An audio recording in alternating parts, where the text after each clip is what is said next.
5월 4일 목요일 목마른 우리 영혼의 생명수 같은 말씀이 되기를 간절히 소원합니다. 삼고초려라는 말이 있는데요. 발락이 보낸 사람들이 두 번이나 발람을 찾아옵니다. 그래서 결국 발람이 그들을 따라 나서게 되죠. 그런데 아주 굉장히 모순적으로 보이는 사건이 일어납니다. 묵상집을 가지고 묵상할 때 본문이 묵상집에 있지만 그래도 성경을 펴놓고 묵상하면 좋은 점이 있는데요. 아마 오늘 같은 경우 때문에 그럴 거라고 생각을 합니다. 오늘 본문 22절에 보면요. 하나님이 발람이 모압으로 가는 것 때문에 진노하십니다. 그를 막으려고 하셨고 사실은 죽이려고 하셨다고 성경 본문에서 말하고 있습니다. 그런데 바로 앞인 20절, 그러니까 묵상집으로는 바로 어제 말씀에서 찾아보면요. 하나님께서 밤중에 나타나셔서 발람에게 그러면 가 라고 말씀하시거든요. 그리고 오늘 본문의 첫 번째인 21절에 보면 아침에 안장을 나귀에 지우고 떠나니라 라는 이 말씀이 마치 창세기 22장에 나오는 아브라함이 이삭을 바치라는 하나님의 말씀에 순종하여 아침에 일어나 나귀의 안장을 싣고 두 종과 떠나니라. 이것과 굉장히 유사해 보이거든요. 앞서 말씀드린 것처럼 본문 속에서 발람은 정말로 죽을 뻔합니다. 생명의 은인이 나귀인 거예요.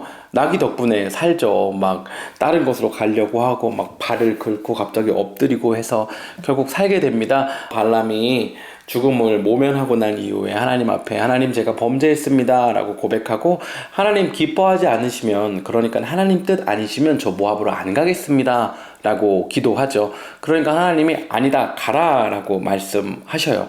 이게 더 복잡하게 느껴질 수 있는데요. 하나님 가라고 하셨다가 벌하시는 거에서 돌이켜서 그럼 가지 말까요 했더니 아니 가라 라고 하시는 것처럼 보일 수 있는데요. 이 부분 역시 오늘 다루지는 않을 건데요. 죽음을 다루는 부분에 있어서 또 조금 더 나눌 수 있을 거라고 생각합니다. 여러분도 스스로 묵상하시고 생각하는 시간을 충분히 가지면 좋겠네요. 그럼 오늘 포인트로 삼고 싶은 부분은요. 발람이 이 당시에 정말 너무나도 유명한 프리랜서, 그러니까 지금 저희로 말한다면 정말 유명한 부흥 강사님, 마치 일타 강사와 같아서 날마다 매 주일마다 또 주중마다 이곳저곳으로 말씀을 전하러 가시고 또 전해주시는 그 말씀이 얼마나 콕콕 아픈 부분, 해묵은 부분, 간지러운 부분들을 긁어주고 찔러주는 그런 능력 있는 영향력 있는 말씀인데, 그런데 하나님을 못 보는 거예요. 하나님의 말씀을 못 듣는 거예요. 그런데 오늘 나귀는 어때요? 당나귀로서 사실은 성경에서는 부정한, 정결하지 못한 짐승으로 여겨져서 먹을 수도 없었을 뿐더러 완고한 짐승으로 여겨지는 이 나귀, 당나귀는 그런데 하나님의 사자를 보는 거예요. 하나님의 뜻을 아는 거예요. 어디로 가야 할지, 어떻게 살아야 할지를 알고 있는 거예요. 이와 같은 일들이 성경에 많이 나타납니다. 대제사장인 엘리는 몸이 비대해지고 눈이 어두워서 하나님을 못 보는 거예요. 하나님의 음성을 못 듣는 거예요. 그런데 사무엘은 듣는 거죠. 마태복음 3장에 보면 세례 요한이 세례를 주려고 할 때 바리새인들과 사두개인들이 나옵니다. 그러니까 세례 요한이 너희들 가서 회개에 합당한 열매를 맺고 속으로 우리는 아브라함의 백성들인데 라는 생각 하지 말라는 거예요. 이 돌들도 하나님이 아브라함의 백성으로 만들 수 있다라는 거예요. 누가복음 19장에 보면요, 예수님이 예루살렘으로 들어가시잖아요. 그러니까 많은 이들이 나와서 호산나 호산나 다윗의 자손으로 오시는 이시여 하면서 막 찬양하고 소리를 외치잖아요.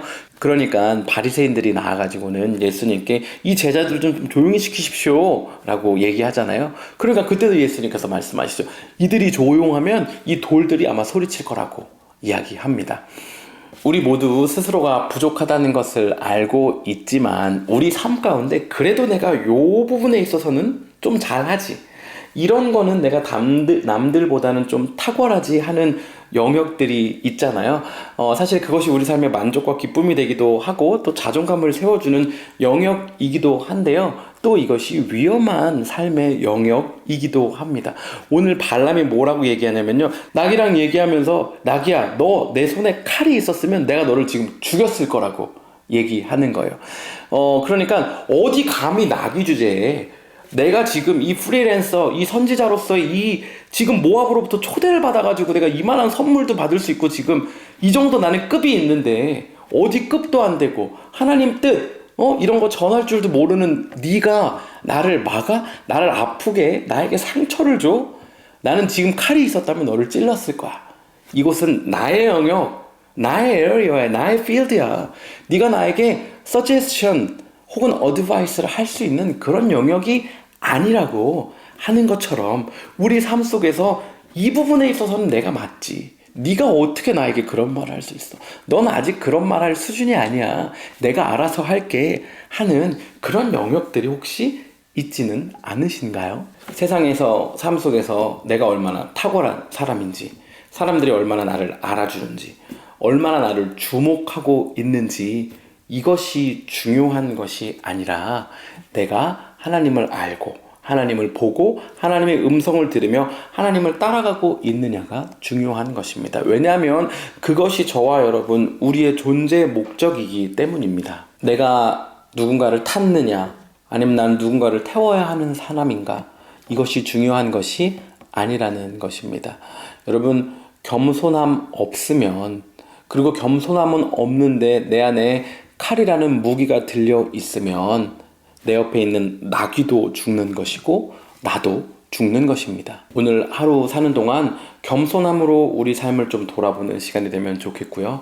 내가 혹시 위험하게 사용할 수 있는 나의 힘, 칼과 같은 것들이 있지는 않은지, 그리고 나이 혹은 지식, 경험, 샐러리, 인맥, 기타 등등등 이것들을 위험하게 혹시 사용하고 있지는 않은지 또 돌아보면 좋겠습니다.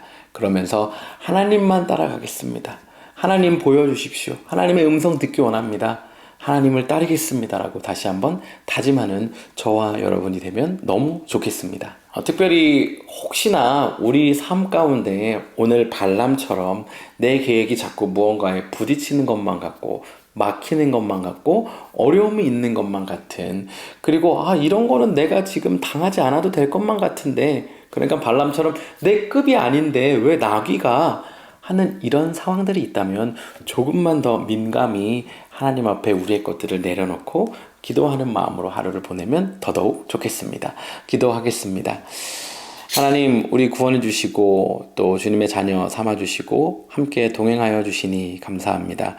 하루하루 살아가다 보면 부족하고 연약하여서 주님 붙잡지만, 또 때로는 이 부분에 있어서는 내가 탁월하고 이 부분에 있어서는 내가 자신감 있고 이 부분에 있어서는 다른 사람의 터치 없이 나의 길을 강력하게 또 추진력 있게 가져갈 수 있다라고 생각하는 자신감 있는, 어쩌면 겸손함을 잃어버리기 쉬운 삶의 영역이 있음도 고백합니다. 하나님, 그곳에서조차 내가 하나님 따라가고 있는지 오늘 확인하며 살아가는 하루 되게 하여 주시옵소서. 감사드리며 예수님의 이름으로 기도했습니다. 아멘. 오늘 하루 사는 동안 하나님 더 보고 하나님과 더 교제하고 하나님 따라가는 우리 되기를 간절히 소원합니다. 샬롬.